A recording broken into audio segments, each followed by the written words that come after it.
Comprometidas estructuras vestibulares, tanto periféricas como vías vestibulares centrales, ¿de acuerdo? Y ahí es donde vamos a entrar un poquito en conversación, porque uno de los puntos importantes en el síndrome vestibular agudo es que podemos tener causas totalmente benignas, pero podemos tener causas que son más peligrosas y conviene poder hacer la diferencia en ambas situaciones. Recordando un poquito el esquema que habíamos venido tratando y que fue lo que repasamos la semana pasada, cuando vemos aquí el síndrome vestibular agudo, a como lo catalogan en el documento, en el paper que revisamos la semana pasada, recuerden que en el síndrome vestibular agudo, igual que los otros síndromes, los podemos dividir en síndromes vestibulares agudos que son detonados o los que son espontáneos. El día de hoy estamos concentrados en esta categoría de aquí, es decir, el síndrome vestibular agudo espontáneo. Como lo ven acá, tener la posibilidad de tener diagnósticos que son benignos, pero siempre existe el que está aquí en rojo, en donde podemos asociar este síndrome central, y casi siempre lo que tenemos aquí son los... Entonces, los síndromes vestibulares agudos van a tener causas que pueden ser periféricas y van a tener causas que pueden ser de origen central. El representante principal de los síndromes periféricos en este caso sería la neuritis o la neuronitis vestibular, y en la parte que se refiere a lo central, lógicamente vamos a tener aquí todo lo que son las afectaciones de la circulación posterior, y por lo tanto vamos a tener aquí todo lo que son accidentes vasculares cerebrales que involucran el cerebelo, el puente, la médula, y sabemos que estos representan, según el sitio donde se han hecho las estadísticas, hasta un 25% de los síndromes vestibulares agudos, lo cual no es nada menospreciable. Para tratar de ubicarnos un poquito, les preparé este esquema en donde podemos ver, como lo habíamos comentado la vez anterior, siempre que estamos frente a un paciente sintomático, conviene hacernos primero la pregunta acerca de la presencia o no de algún signo o síntoma que sea de tipo peligroso y que debamos entonces urgentemente tomar al paciente como un paciente con una condición que puede poner en peligro su vida. Recuerden que lo primero que vamos a hacer es descartar que existan la presencia de síntomas neurológicos o algún déficit, ¿de acuerdo? Como por ejemplo cefaleas importantes, dolor a nivel de cuello, cefalea importante, o cuando tenemos una incapacidad para que el paciente se ponga de pie por sí mismo y que realmente no se logre sostener. Esto es importantísimo porque uno no continúa en el esquema de diagnóstico si uno no ha descartado primero esta primera parte. Okay. Entonces, dentro de los síntomas o los déficits neurológicos que pueden ser indicativos de una condición vertiginosa de origen central, están, por ejemplo, las debilidades focales, las parestesias, ya sea en cara o en extremidades, las peligrosas DES que llamamos, que son la disartria, la diplopia, la disfagia, la dismetría o la disfonía, y por supuesto la presencia de un nistagmus vertical espontáneo que evidentemente nos va a hacer sospechar en un primer momento de una causa de origen central. Aquí es muy importante que esa es la primera pregunta que nos tenemos que hacer. Si la respuesta es sí a cualquiera de estas situaciones, a cualquiera de estos síntomas, inmediatamente el paso a seguir es realizar, porque aquí sí tenemos que sospechar la presencia de un accidente vascular cerebral. Es decir, en esta situación no hay duda, porque es muy obvio que existe un compromiso central. Si no tenemos ningún indicativo de compromiso central, entonces nos vamos a ver ante estas dos situaciones, la situación de la izquierda y la situación de la derecha. A la izquierda no es de lo que vamos a conversar hoy, porque justamente contempla todos aquellos episodios de vértigo que son cortos. Estaríamos hablando entonces de síndromes vestibulares episódicos. Eso es lo que representa la porción izquierda de este gráfico, en donde tenemos episodios que van a tener duraciones de menos de 2 minutos y que usualmente van a tener un detonante particular. Y estos son los episodios que sí tenemos que analizar como posicionales y por lo tanto el examen físico va a ir dirigido básicamente a hacer maniobras de Dix-Hallpike para buscar un vértigo paroxístico posicional benigno. En el caso de que todo sea congruente con el vértigo posicional paroxístico benigno, o en caso de que tengamos hallazgos en el Dix-Hallpike que no coincida con un BPPB, es decir, un nistagmus que sea de índole central, que tenga una respuesta completamente atípica, una duración atípica. Ahí vamos a considerar entonces otros diagnósticos y por lo tanto estaríamos en el límite entre esa porción benigna y la posibilidad de que en realidad tengamos que efectuar también imágenes radiológicas para descartar algún compromiso de origen central. Esto es lo que se refiere a los signos vestibulares episódicos. Hoy nos vamos a concentrar en la parte derecha de este esquema, en donde vamos a enfrentar un síndrome vestibular agudo que, como ya lo entendimos, es un vértigo que va a ser continuo, es decir, es el paciente que llega sintomático con un vértigo presente que va a durar varias horas usualmente, por supuesto que empeora con movimientos de cabeza, vamos a tener presencia de un nistagmus, que es un nistagmus espontáneo, ¿de acuerdo? No tenemos que provocarlo nada. Y por lo tanto, el paso a seguir en esta situación es el protocolo HIMSS. Pienso que tal vez muchos de ustedes están familiarizados con este protocolo, pero en realidad cuando hablamos de síndrome vestibular agudo es mandatorio referirnos a este protocolo, que es el que realmente nos va a permitir en un primer momento hacer la diferencia entre lo periférico y lo central. Entonces, cuando estamos en la situación del vértigo agudo, es decir, tenemos al paciente sintomático y tiene presencia de un nistagmus, no aplica, no corresponde, no está indicado realizar maniobras de Dix-Hallpike, que eso ya lo habíamos conversado la semana anterior. Ahí tenemos que obviar completamente la parte izquierda del flujo de toma de decisiones, sino que nos tenemos que concentrar acá.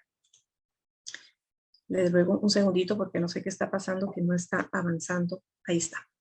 Entonces, ya vimos que teníamos que descartar todo lo que fueran los síntomas neurológicos y como dijimos, nos vamos a concentrar en la parte derecha del gráfico, que sería esta que tengo por acá. Muy bien. Entonces, si ya vamos a aplicar el protocolo HIMSS, vamos entonces a hablar de eso específicamente.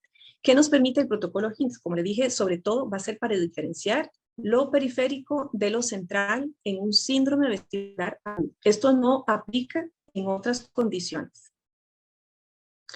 Entonces, HIMSS, ¿qué significa? HIMSS son las siglas que se refieren a el Head Impulse, que ya ahorita vamos a revisar todo eso, N de nistagmus, y TS se refiere a test of skew, que se refiere a la valoración de alineación ocular.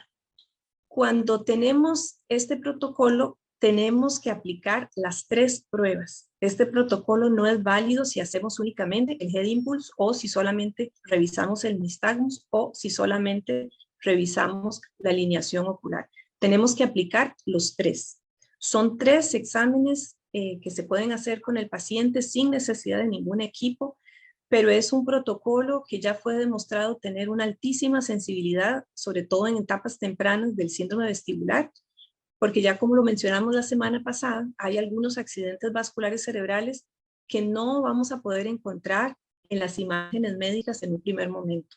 Sin embargo, desde el punto de vista clínico, sí vamos a tener hallazgos muy específicos que nos van a ayudar a tener una sospecha bien fundamentada acerca de un origen central de este síndrome vestibular agudo. Ahorita vamos a ver la parte de abajo de este esquema. Entonces, primero que todo tenemos que hablar, no podemos dejarlo de lado, tenemos que repasar el concepto de reflejo vestíbulo ocular. Como ya lo habíamos hablado en la primera reunión, en cuanto a la fisiología del sistema vestibular, una de las herramientas que tiene el sistema vestibular es el reflejo vestíbulo ocular, que viene siendo una de las vías principales que tienen relación con la estabilización de la mirada en los momentos en que realizamos movimientos de cabeza. Así que el reflejo vestibulocular es uno de los aspectos que se va a ver afectado cuando tenemos un síndrome vestibular. Cuando tenemos una afectación periférica, la pérdida de este reflejo se va a manifestar en una inestabilidad ocular y va a ser la responsable de la presencia de este nistagmus espontáneo. Y al mismo tiempo vamos a poder identificar la ausencia de este reflejo. Aquí para ilustrar un poquito, en este video de la izquierda vamos a ver cómo esta persona mueve el cuerpo de la gallina y la cabeza de la gallina se mantiene completamente estática. ¿Ok? Este animal tiene como estrategia simplemente no mover la cabeza para poder mantener la imagen fija. Esa es la estrategia que utiliza la gallina. Nosotros tenemos otra estrategia porque nosotros sí vamos a mover la cabeza y necesitamos para esto un reflejo vestíbulo ocular. Voy a pasar esto rápidamente.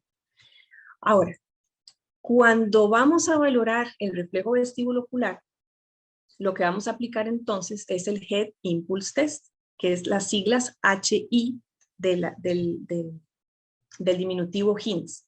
Entonces, ¿qué es el Head Impulse Test? Entonces, es una prueba que vamos a hacer con el paciente en donde nos vamos a colocar frente al paciente y vamos a realizar un movimiento de cabeza, ojalá con una alta aceleración, en el plano del canal que queremos estudiar. Usualmente lo que vamos a analizar son los canales horizontales o laterales, que son los canales más fáciles de evaluar.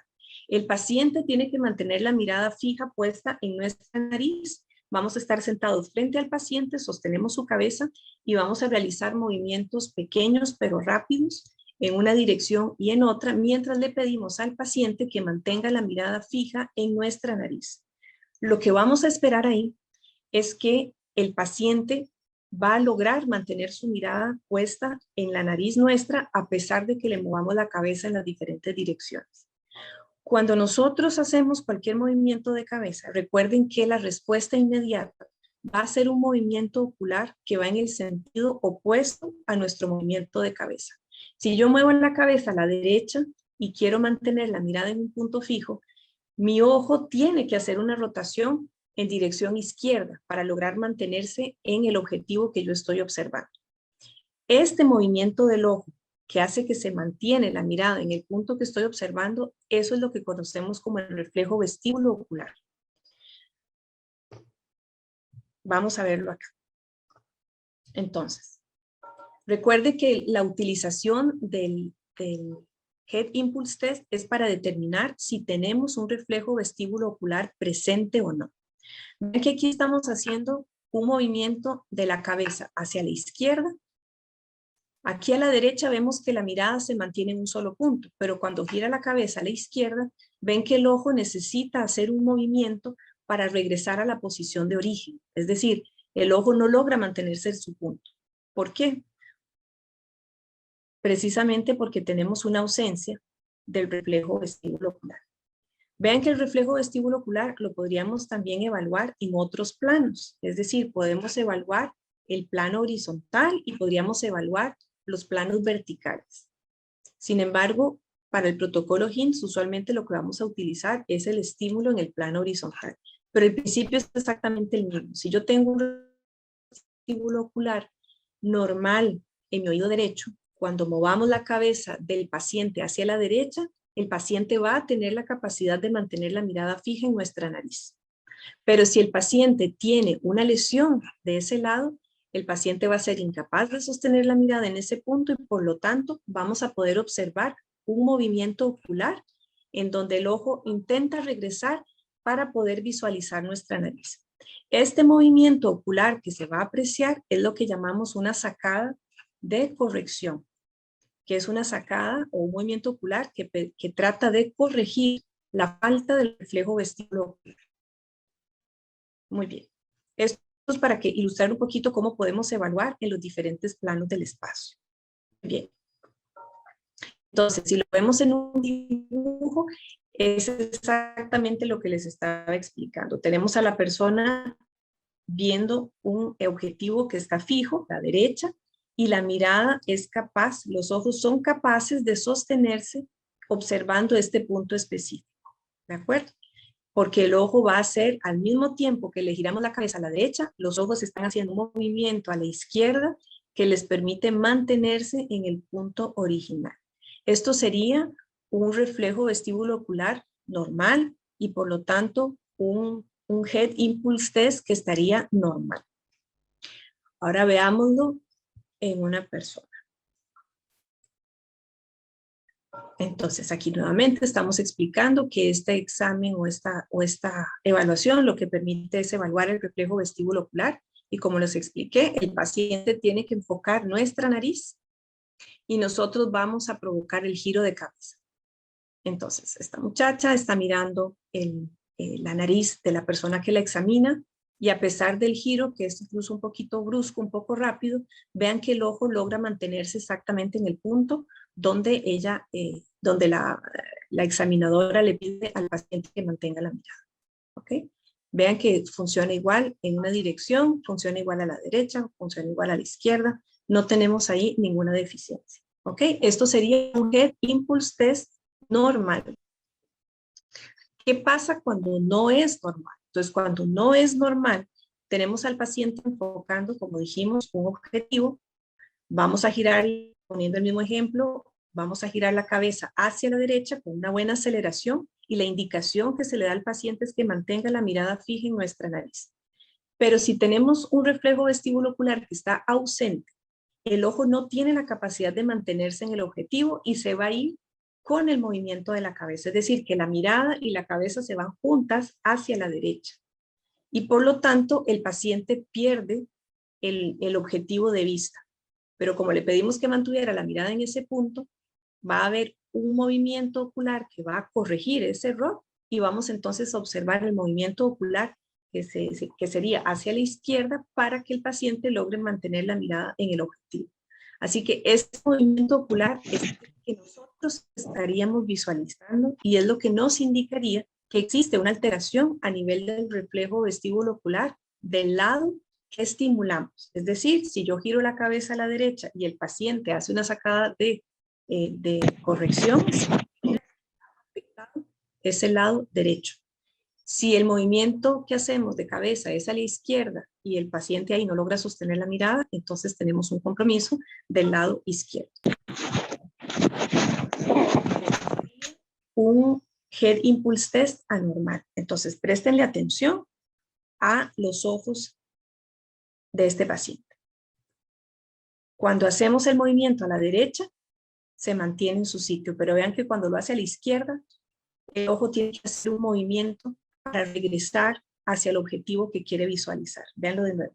A la derecha, todo bien. A la izquierda, papá, hace un movimiento extra. Espero que lo logren ver ahí, porque sé que a veces los videos no corren muy rápido cuando estamos en videoconferencia. Pero este es un ejemplo típico de lo que veríamos entonces en un Head Impulse anormal. Entonces vamos pensando, si estamos frente a un paciente que tiene un síndrome vestibular agudo, que tiene un nistagmus espontáneo, le hacemos el Head Impulse Test y nos da anormal, entonces podemos pensar en una afectación periférica porque tiene probablemente una alteración a nivel del reflejo vestíbulo ocular. Si en este paciente que tiene síndrome vestibular agudo y que tiene un nistagmus presente, le hacemos el Head Impulse Test y el Head Impulse Test está normal, entonces esto es una razón para sospechar que el origen del síndrome vestibular es central y no periférico. Eso sería lo que corresponde al Head Impulse Test en nuestro protocolo HIMSS. La segunda parte dijimos que era N de nistagmus. Entonces, en este punto tenemos que tipo de nistagmus que tiene el paciente. Por eso repito que este protocolo se aplica únicamente en síndrome vestibular agudo con presencia de nistagmus espontáneo. Así que vamos a poder evaluar el tipo de nistagmus que tiene el paciente. Vamos a devolvernos un poquito a lo básico otra vez.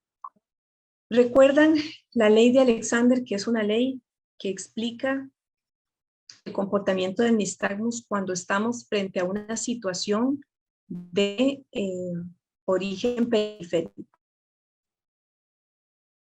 Si estamos examinando al paciente en cuanto a su con la mirada al centro, con la mirada a la derecha y con la mirada a la izquierda, para ver cómo se comporta el impacto. Entonces, vamos a poner este ejemplo. Vamos a suponer que estamos frente a un nistagmus derecho. Si cuando yo observo al paciente no le veo nistagmus en la mirada al centro, le pido que mire a la derecha y no hay nistagmus tampoco, y únicamente cuando mira hacia la izquierda aparece un nistagmus, corrijo, si estamos hablando de un nistagmus izquierdo, más bien. Entonces, si aparece nistagmus con la mirada a la izquierda, pero no está el nistagmus ni en la mirada central ni en la mirada derecha, significa nistagmus que es poco intenso y que solo lo está detonando la mirada hacia la izquierda, y la mirada a la izquierda le detona un nistagmus izquierdo. En este caso estaríamos hablando de un nistagmus grado 1. Si por el contrario, este paciente tiene un nistagmus izquierdo en la mirada central, le pido que mire a la izquierda y ese nistagmus sigue presente o incluso se intensifica. Pero si le pido que mire a la derecha, se desaparece completamente el nistagmus, estaríamos ante un nistagmus izquierdo grado 2. Es decir, porque también puedo visualizarlo con la mirada en posición central. Y si tenemos un paciente con un nistagmus horizontal a la izquierda, que lo vemos en la mirada central, le pedimos que mire a la izquierda y ese nistagmus aumenta de intensidad, le pedimos que mire a la derecha y tal vez no aumenta de intensidad, disminuye un poquito, pero sigue estando presente y sigue presente en la misma dirección. Sigue siendo un nistagmus izquierdo en todo momento.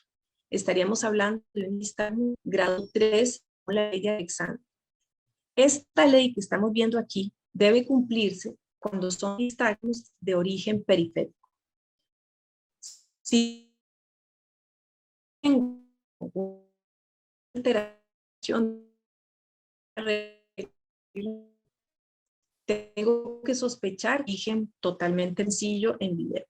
En este primer video a la izquierda es una paciente, la tenemos simplemente con la mirada hacia el frente y observamos un nistagmus espontáneo, horizontal, que bate hacia la izquierda. Recuerden que los nistagmus tienen una fase lenta y una fase rápida, y la dirección del nistagmus la vamos a asignar de acuerdo a la fase rápida del nistagmus, ¿de acuerdo? Entonces, este nistagmus que acabamos de ver es un nistagmus izquierdo. Bien. Vemos el video de la derecha, es la misma paciente con su nistagmus izquierdo, pero le pedimos que mire a la derecha y vean cómo el nistagmus se detiene. Mirada al frente, vuelve a arrancar el nistagmus, y mirada a la izquierda, se intensifica el nistagmus. ¿De acuerdo? Entonces significa que este nistagmus sí está cumpliendo con la ley. Y vamos a ver que se inhibe cuando vemos en dirección opuesta al nistagmus y se intensifica cuando miramos en la dirección del nistagmus.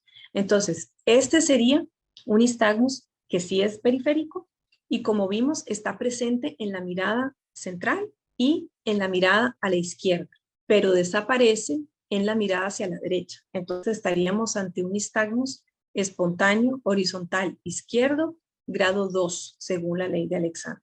Y además, como cumple la ley de Alexander, podemos pensar que sí es un nistagmus de origen periférico. Muy bien. Entonces, resumiendo un poquito, si tengo un paciente que tiene un nistagmus unidireccional, es decir, que va a respetar la ley de Alexander, la persona mira a la izquierda y su nistagmus, por ejemplo, bate hacia la izquierda, y cuando el paciente mira a la derecha, el nistagmus sigue siendo izquierdo. Aquí el paciente mira a la izquierda y tiene un nistagmus izquierdo, mira a la derecha y tiene un nistagmus que sigue siendo izquierdo.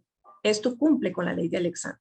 Tengo un paciente que en la mirada a la derecha tiene un nistagmus derecho y en la mirada a la izquierda sigue teniendo un nistagmus derecho, sigue cumpliendo con la ley de Alexander, sigue siendo periférico. Pero si tenemos esta situación con la mirada hacia la derecha, el nistagmus bate a la derecha, y con la mirada a la izquierda, el nistagmus cambia de dirección y empieza a batir hacia el lado izquierdo. Esto no cumple con la ley de Alexander. Entonces, este nistagmus tenemos que pensar que puede tener un origen central. Otra situación que ocurre es cuando estamos examinando al paciente con fijación o sin fijación. Cuando ustedes observan a un paciente y su nistagmus tal vez no es tan intenso, y recuerden que cuando es de origen periférico, si el paciente puede fijar la mirada en un punto, esa fijación puede llegar a inhibir el nistagmus espontáneo. Entonces, lo que debería suceder de manera lógica es que si estamos evaluando al paciente con fijación visual, como lo vemos aquí en este dibujo a la izquierda, y tenemos un nistagmus que bate hacia la izquierda, si yo le quito la fijación, es decir, usamos lentes de Frenzel, por ejemplo, vamos a observar que hay un incremento en la intensidad de este nistagmus. Si yo le evalúo al paciente con fijación y el paciente tiene un nistagmus en la mirada central, el nistagmus bate a la izquierda, con la mirada a la izquierda bate a la izquierda, pero con la mirada a la derecha bate a la derecha, recuerden que eso es sinónimo de centralidad. Y cuando vamos a quitarle la fijación, por ejemplo, utilizando los lentes de Frenzel, lo que vamos a ver es el mismo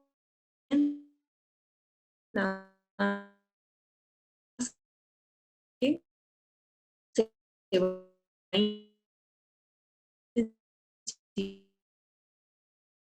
a más alguno de las cuando está un poco menor y por lo tanto es un paciente que con la mirada al frente no le vamos a ver ningún nistagmus, pero que al pedirle que mire hacia la izquierda sí se va a detonar un nistagmus izquierdo y al mirar nistagmus.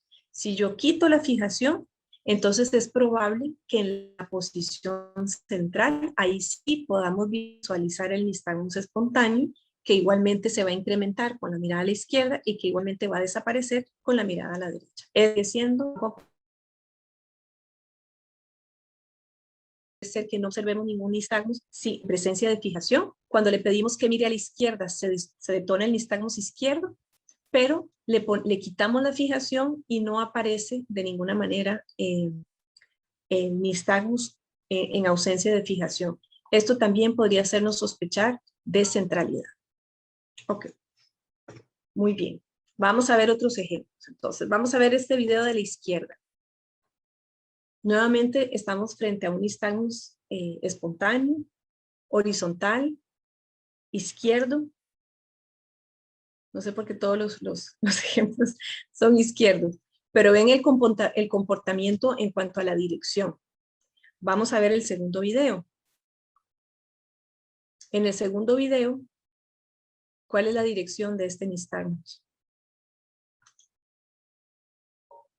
Vean qué complicado, pareciera que tiene múltiples direcciones, ¿verdad? Parece que por un momento está batiendo a la izquierda, luego se vuelve como rotatorio, luego pareciera que se hace un poco inferior, luego se va hacia la derecha, ¿verdad? ¿Ven la diferencia, digamos, en la apreciación de un nistagmus que es puramente periférico, como el que tenemos en el ejemplo de la izquierda, y un nistagmus que evidentemente nos hace sospechar centralidad, como el que estamos apreciando en el video de la derecha?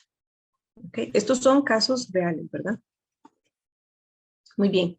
Ahora, en esta situación es un caso muy específico en donde es una paciente que evalúo porque efectivamente estaba con un síndrome vestibular, pero no era exactamente un síndrome vestibular agudo, sino que era una paciente que estaba teniendo un síndrome vestibular episódico, pero era un síndrome vestibular episódico que no era detonado por nada, sino que era espontáneo y que se presentaba en varios momentos del día. Cuando llega al consultorio, yo la examino, ella viene bien. Esto es lo que observamos en la examinación, donde vemos que no hay presencia de nistagmus. Mientras seguía yo con la exploración y seguíamos con la conversación de la historia clínica, solo 10 minutos después tuve la suerte de presenciar el episodio por el cual ella me estaba consultando. Este video a la derecha es lo que sucedió durante su episodio. ¿De acuerdo? Es el caso de la paciente en donde vimos que el nistagmus no tenía un perfil periférico para nada y que más bien teníamos multidireccionalidad del nistagmus, ¿de acuerdo? Vean que es totalmente diferente lo que pudimos ver entre un momento y otro. Por eso, vean que a veces en pocos minutos los hallazgos en un paciente pueden ser completamente distintos. Pero esto es un caso aparte, digamos, no entraría en el síndrome vestibular agudo, porque en realidad era un síndrome vestibular episódico espontáneo. Pero era para ponerles el ejemplo cómo puede haber una diferencia tan marcada en la estabilidad ocular. Entonces, muy bien, para resumir, cuando vamos a observar el tipo de nistagmus, ¿cuál es el primer paso? El primer paso va a ser buscar la presencia de un nistagmus espontáneo en posición primaria de la mirada. Ese es el primer paso. Pero siempre tenemos que examinarlo en la mirada lateral, tanto derecha como izquierda, para ver si aparece algo distinto. Entonces, ¿qué puede pasar? Puede ocurrir que no encontremos ningún nistagmus ni en la mirada en posición primaria ni en la mirada lateral. Pero si le quitamos la fijación, ¿verdad? Ahí puede ser que sí aparezca el nistagmus espontáneo. Entonces, en realidad la valoración con fijación y sin fijación es sumamente importante, ¿de acuerdo? Hay que buscar la forma de adquirir algún método para poder visualizar tanto en condición con fijación como en ausencia de fijación. Es sumamente importante. Ahora, la opción 2 sería que, por ejemplo, tuviéramos un nistagmus únicamente horizontal, unidireccional, que respeta la ley de Alexander y por lo tanto, como ya vimos, tranquilidad, porque probablemente es periférico. Y la tercera opción sería que encontremos un nistagmus que es totalmente diferente, ya sea con un componente vertical únicamente o que tenga un componente bidireccional, y en este caso ese patrón es totalmente sospechoso de centralidad. Bien.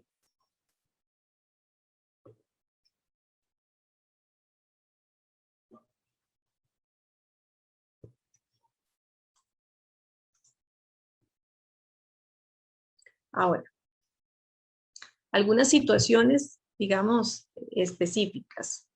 Si yo tengo un paciente con un nistagmus que es horizontal, existen algunos nistagmus que en realidad son pseudonistagmus espontáneos, que son nistagmus que tienen relación con canalolitiasis a nivel del canal horizontal. Entonces, estos pacientes podrían tener un nistagmus pseudo espontáneo, pero la forma de hacer la diferencia es hacer una inclinación de la cabeza hacia adelante o hacia atrás y ver si la dirección de este nistagmus cambia al cambiar la posición.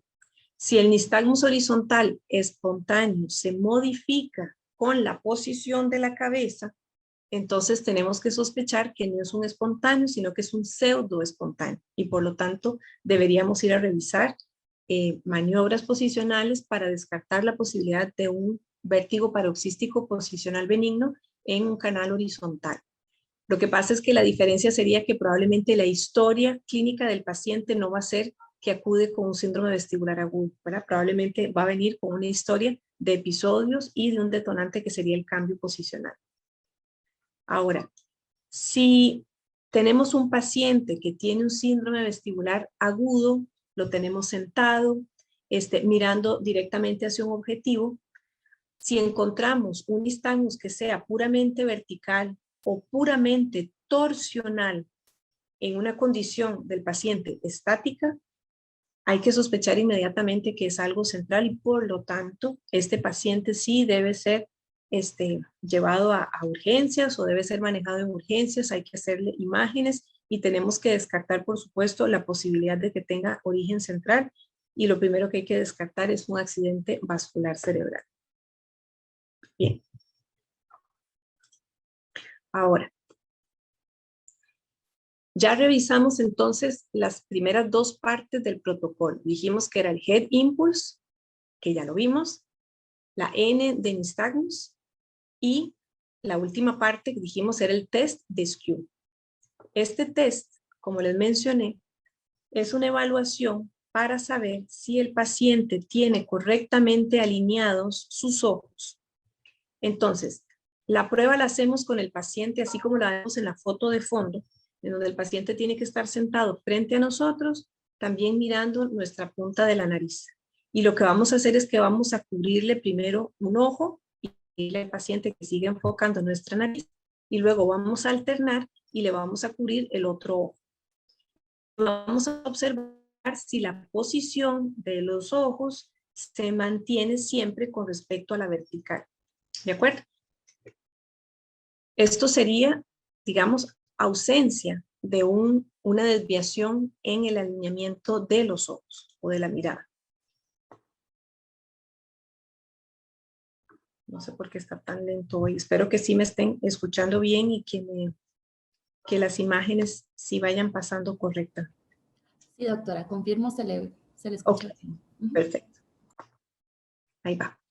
Muy bien. Ahora, este sería, el caso anterior es normal.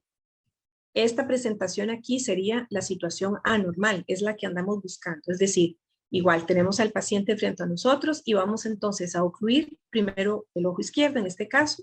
Vamos a ver aquí la posición del ojo. Luego alternamos y vamos a ocluir el ojo derecho. Entonces, observen la posición del ojo izquierdo de este paciente. ¿De acuerdo?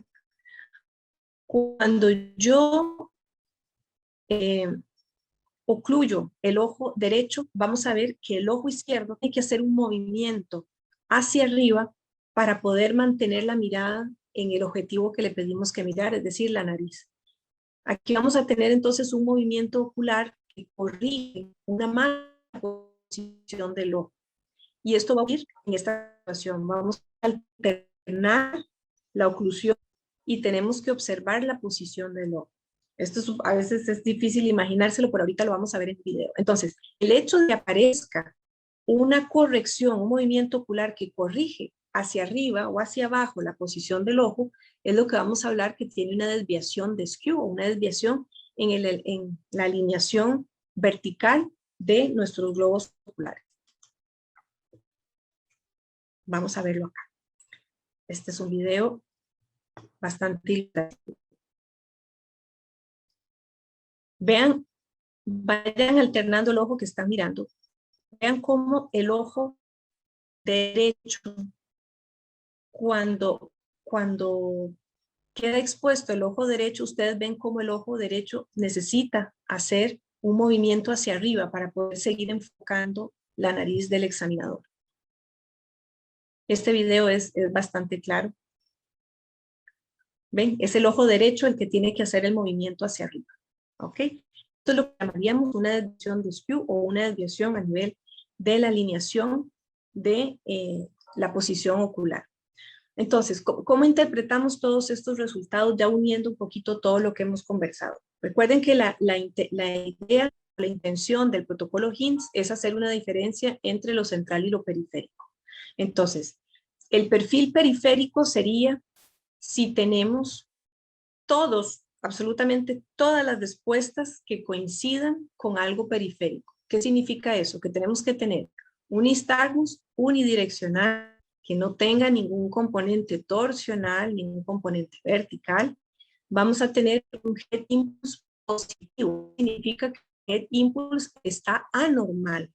O sea que vamos a encontrar que hay una deficiencia en el reflejo vestíbulo ocular en alguno de los dos lados. Y por último, el test de skew tiene que estar, los ojos tienen que estar bien alineados en el vertical. ¿De acuerdo? Que tenga características de input de skew que esté negativo. Ese sería el perfil periférico.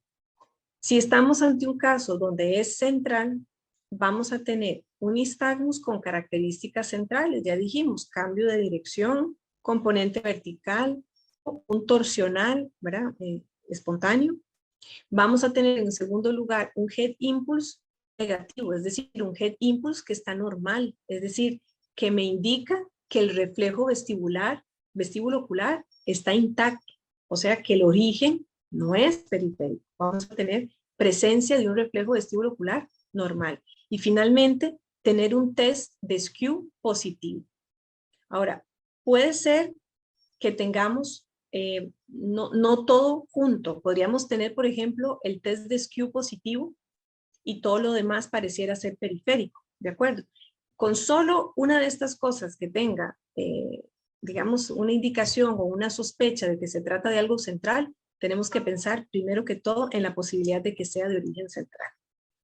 Entonces, aquí vamos a ver cómo sería un HINTS normal. Esto es un poco aburrido porque es normal. Ay, no se ven los videos.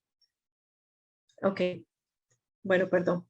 Aquí simplemente lo que veíamos en el video es que el head impulse iba a estar conservado, los movimientos oculares, o iba a haber ausencia de nistagmus, y que íbamos a tener los ojos perfectamente alineados.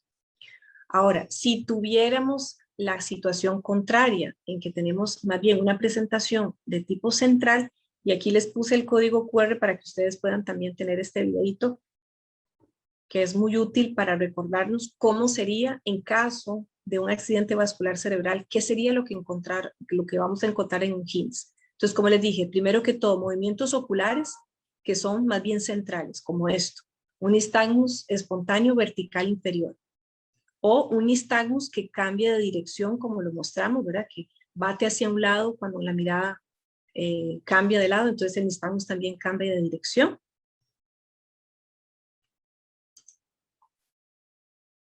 ¿Ok? Entonces el nistagmus que es cambiante.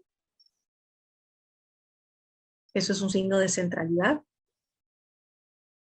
El head impulse, que sería la segunda parte del examen, en donde vemos que está normal, es decir, vean que la mirada se mantiene en el objetivo sin ningún problema. No vemos que haya ninguna sacada de recuperación presente o visible, y eso nos indica que el reflejo vestíbulo ocular está conservado.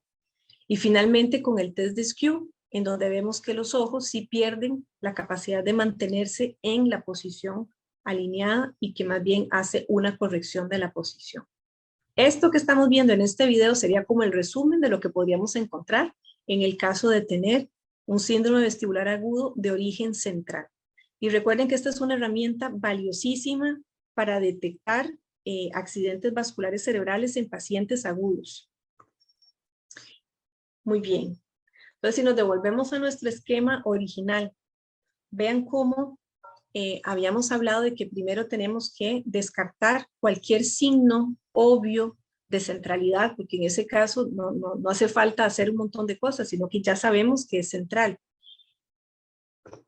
En cambio, si tenemos ausencia de signos que nos hagan sospechar de centralidad, entonces se convierte en un síndrome vestibular agudo que podría tener cualquiera de los dos orígenes, ya sea periférico o central, y por lo tanto nos vamos a ir, como dijimos, por la parte derecha del esquema, en donde recuerden que estamos frente a un síndrome vestibular agudo que tiene horas o a veces días de duración, donde es un vértigo que ha sido espontáneo, no hay nada que lo provoque, y que además tenemos la presencia de un nistagmus espontáneo. Vamos a aplicar el protocolo HINTS. El protocolo HINTS Plus se refiere a que además de lo que acabamos de ver paso por paso, el Plus se refiere a la valoración de la audición. Si a estas tres pruebas, que es el Head Impulse, la valoración del nistagmus y el test de Skew, le agregamos la valoración auditiva, esto todavía aumenta más la sensibilidad, y la presencia de una pérdida auditiva aguda es un signo también de centralidad. ¿Okay? No es una señal de periférico, sino al contrario, estamos hablando de la posibilidad de que exista un tema vascular y que además está ocasionando la pérdida auditiva súbita. ¿Ok? Entonces, si tenemos alguno de estos, es decir, nistagmus bidireccional, como ya lo vimos, si tenemos una desviación de Skew y que además tenemos un head impulse normal, y si además tenemos una hipoacusia reciente, con solo que tengamos alguno de estos datos, tenemos que pensar que estamos frente a un HINTS Plus, que es de origen central, y la primera sospecha es un accidente vascular cerebral, y por lo tanto lo que está indicado es luego proceder a realizar las imágenes. Por el contrario, si tenemos hallazgos en el HINTS Plus, en donde todo es compatible con lo periférico, es decir, un nistagmus que es unidireccional, tenemos ausencia de una desviación de Skew, tenemos un head impulse anormal que me confirma que hay falla del reflejo vestíbulo ocular, y no tenemos ninguna pérdida auditiva, entonces tenemos que pensar que se trata de un HINTS Plus de índole periférico. lo más probable aquí es que podemos estar ante una neuronitis vestibular. Pero vean que al final a veces puede ser difícil hacer la diferencia, porque realmente el paciente, cuando ustedes lo ven, puede ser muy, muy parecido, ¿verdad? Y por lo tanto tenemos realmente que revisarlo a fondo y estar seguros de que estamos ante un paciente que tenga una situación de índole benigna, y si estamos ante la sospecha de algo central, mejor primero pensar en que sí es central y descartarlo, en lugar de quedarnos con la noción de que es una neuronitis vestibular y no ir más a fondo. Entonces, parte de lo que el protocolo T-Trade, que fue el que nosotros repasamos la semana pasada, otra de las cosas otros de los tips que nos dan es, en caso de un síndrome vestibular agudo espontáneo, recuerden que lo más importante en esa situación es la exploración dirigida. Por eso la exploración dirigida en este caso consiste en el protocolo HIMSS y además, obviamente, valorar la parte auditiva. ¿Cuál sería la posibilidad diagnóstica benigna? Como ya lo vimos, sería la neuronitis vestibular. ¿Y cuál sería la presentación peligrosa de este síndrome? Un accidente vascular cerebral. Y por lo tanto, estos datitos nos van a ayudar muchísimo cuando estamos en el servicio de emergencias para decidir, por ejemplo, si al paciente le podemos dar salida con tranquilidad o si es un paciente que tenemos que dejarnos para observar o para estudiarlo más a fondo. Entonces, por ejemplo, un paciente, si no está con un vómito excesivo, si no tiene un trastorno de la marcha, así como que muy severo, que no haya dolor, que no haya síntomas auditivos, que no haya síntomas neurológicos, todo esto son cositas que nos permitirían egresar al paciente. Que no tengamos papiledema, que no tengamos síndrome de Horner, que no tengamos compromisos de pares craneales, que sea un paciente que sí se puede sostener de pie y caminar por sí mismo, aunque sea con dificultad. Porque el paciente que no se logra sostener y no logra caminar solo, digamos que ese es otro dato que habla a favor de algo central. Okay, soltó algo cerebeloso probablemente, entonces ahí la marcha y realmente el mantenerse de pie sí se convierte en algo casi imposible para ese paciente. Entonces, si es un paciente que a pesar de que está todavía mareado y todo un poco nauseoso, pero sí es capaz de sostenerse en pie, digamos que es un dato favorable. Finalmente, este acrónimo que obviamente, bueno, es en inglés, no nos funciona a nosotros en español, pero digamos que si después de tener una exploración de HIMSS Plus, vamos a encontrar este mensaje que es Send Him on Home, sería Send para el acrónimo para la mirada derechita, es decir, que no vamos a tener ninguna desviación en la posición ocular, que no haya pérdida auditiva. HIM se refiere a que tengamos un head impulse que está alterado, porque acuérdense que eso es un dato más bien de lesión periférica. On significa que el nistagmus va solamente en una dirección. Y finalmente que no tenemos ningún hallazgo tampoco a nivel óptico ni a nivel mastoideo que nos haga sospechar de algo de tipo más bien infeccioso. Si el paciente reúne todas estas características, digamos que podemos estar bastante tranquilos al enviar al paciente a su casa. Bien, el último dato que tengo que recordarles e insistirles es que recuerden que este protocolo únicamente va a aplicar para síndrome vestibular agudo en presencia de nistagmus espontáneo, porque muchas veces este tema se presta a confusión y a veces recuerdan el protocolo HIMSS y entonces ante cualquier paciente quieren aplicar el protocolo y el protocolo no es válido en otras circunstancias. Es decir, si le aplicamos toda esta evaluación a un paciente que no está vertiginoso en el momento que lo valoramos o en un paciente que no tiene nistagmus espontáneo, error. Es decir, los resultados que obtendríamos de esa valoración no nos permite, digamos, definir un origen periférico o un origen central. La utilización de este protocolo es muy específica para el cuadro del síndrome vestibular agudo, como ya lo habíamos visto la semana pasada y como lo hemos venido repasando esta semana. Ven, les prometí que iba a ser más concisa.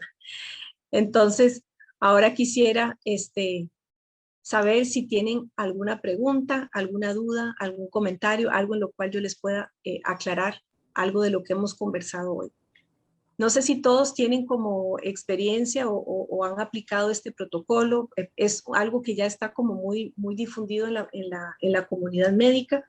A veces tenemos muchas dudas al respecto, pero siempre es muy importante aprender a hacer, por ejemplo, el Head Impulse Test, que es una herramienta que puede estar al alcance de todos, pero que sí requiere que nos entrenemos a hacerla, ¿verdad? Para poderlo hacer de manera confiable y que el resultado sea eh, pues confiable y que nos permita entonces como diferenciar los vértigos que tengan un origen periférico versus un origen central. María José, no sé si tenemos alguna pregunta. Muchas gracias por su asistencia de antemano. De verdad les agradezco la voluntad de estar aquí. Muchísimas gracias a todos. Pues doctora, por el momento no tenemos ninguna consulta en el chat. Yo abro espacio si alguien quiere realizar una pregunta, algo puntualmente del curso del día de hoy o a lo largo, de las charlas que tuvimos, pues con mucho gusto estaremos. Eh, Muchas felicidades, doctora Dávila, excelente ponencia. También gracias a Ernesto Sosa de Eurofarma por la invitación. Excelente conferencia, doctora. Y Bueno, creo que todo quedó súper claro porque no hay duda. Quedó súper claro o no me di a entender nada. 1, 2. Espero que sea la primera. No, estoy segura que sí, así fue. Y bueno, y por supuesto agradecerle a usted, doctora, porque pues, en 3 ocasiones consecutivas estuvo aquí hasta altas horas de la noche apoyándonos con esta información y a todos también por su asistencia, su puntualidad, su participación. Estamos muy agradecidos y esperamos de verdad que este curso haya sido de mucho provecho para todos ustedes, recordándoles que fue patrocinado por Betistin y siempre estamos a las órdenes tratando de pues, llevarles educación médica continua. Nuevamente, doctora, muy agradecidas por todo lo que estos 3 cursos nos ha brindado. Y bueno, no sé si usted quiere despedirse de su público. Sí, primero que todo, bueno, muchísimas gracias a Betistin, repito, por facilitar estos espacios que en realidad son muy importantes y la virtualidad nos ha permitido como llegar a más personas y que más personas se puedan conectar y más personas puedan tener acceso a la información y eso es fantástico. Les agradezco por haber asistido a las diferentes conferencias que impartimos. Los insto a que sigan repasando este tema porque esto nunca termina. Realmente igual uno lo vuelve a presentar, me lo vuelvo a leer, me lo vuelvo a estudiar y siempre aparecen cosas nuevas y siempre en la medida que vamos practicando las cosas que aprendemos, van surgiendo otras dudas, pero al mismo tiempo nos va dando seguridad para poder manejar mucho mejor a los pacientes. Entonces, todo esto siempre va a ser en provecho de los pacientes. Les agradezco nuevamente tanto a los asistentes como a Betistin y espero que en alguna otra oportunidad nos podamos encontrar, ojalá incluso en persona para compartir más conocimientos y poderlos apoyar en sus prácticas cotidianas. Muchísimas gracias a todos. Bueno, muchísimas gracias. Nos despedimos entonces. Último curso, estuvo excelente. Espero lo hayan disfrutado y espero pues que todos descansen y que tengan una feliz noche. Muchísimas gracias a todos y que descansen. Hasta luego. Buenas noches, hasta luego a todos. Feliz noche. Gracias.